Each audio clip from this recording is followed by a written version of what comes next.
Hey guys, and welcome back. Today we're going to do this colorful smooshy and nail stamp nail design.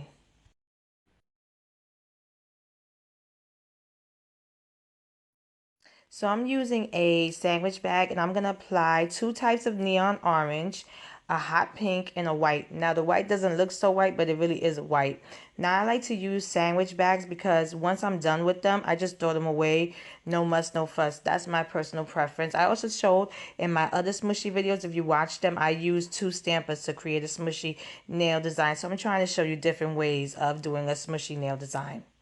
Now, as you can see, I wanted to show you how it looked once I smushed it. And I'm going to apply it on my nails. And I want to make sure to put a lot of colors on it because I love the whole color that came out of this smushy nail design. I love the whole design, to be honest. This design is really pretty. It's perfect for springtime. It just came out so nice. I really did like the finished look of it.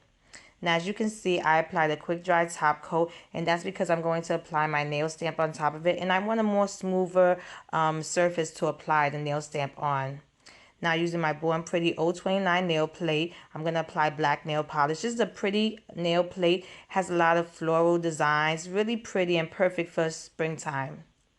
Now, once I applied this black stamp design on it, it just brought the whole look together. I loved how this look came out. It just gave it such a perfect look for springtime. It's really girly and feminine.